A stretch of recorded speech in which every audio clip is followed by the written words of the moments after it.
Eu não tenho uma história do tipo, eu vi Peter Pan quando era pequena e decidi fazer cinema. Não foi assim. Foi assim, na verdade, eu sempre fui muito relacionada com o meio artístico, porque minha mãe foi bailarina e atriz. E ela tinha uma escola chamada Ballet Teatro, onde a gente tinha aulas não apenas de balé, como de artes plásticas e teatro. Então eu sempre cresci nesse meio. Mas eu tinha muitas dúvidas do que eu queria fazer. Eu achava que podia fazer cenografia, arquitetura, fotografia, ser atriz, várias coisas, mas não tinha certeza de nada. E aí eu comecei a pensar em cinema, porque cinema reunia tudo que eu gostava, né? E fui fazer um curso na época, imagina que na época eu vou detonar com a minha idade agora, porque na época era Super 8 ainda. E eu fiz um pequeno curso para ter certeza de que era aquilo que eu queria fazer. E aí gostei e falei, não, realmente quero fazer cinema, e aí fui fazer na FAAP.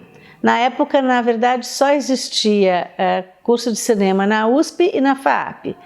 E aí eu comecei a fazer lá, e aí no terceiro ano de faculdade eu já comecei a estagiar numa produtora de comerciais, porque na época a indústria de longa-metragem ela praticamente não existia, mas a indústria de publicidade era bem legal. Então eu comecei a estagiar nessa produtora. E foi assim que começou. Pensando bem, eu não sei como é que eu tive coragem de fazer cinema naquela época. Porque realmente no Brasil, nos anos, vamos dizer, eu me formei nos anos 80, não existia a boca do lixo com as pornochanchadas, era isso. E os comerciais de televisão.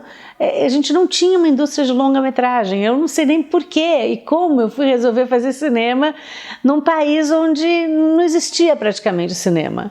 Mas ainda bem que fiz, porque é o que eu gosto de fazer, e acho que a publicidade foi uma ótima escola para mim, né? Porque quando você faz publicidade, você faz vários comerciais por mês, com fotografias diferentes, cenários diferentes, jeitos de contar uma história diferentes, e você tem um apuro técnico, né? Os comerciais têm um cuidado estético e um apuro técnico muito grandes. Então eu acho que é uma ótima escola, porque a gente, na publicidade você tem uma preocupação com o apuro estético, realmente tudo muito bem cuidado. Então você tem uma escola de primeira linha na publicidade. E na época era a única coisa que eu podia fazer. Fiz um curta-metragem e tal, e foi por isso que eu senti necessidade de estudar fora do Brasil.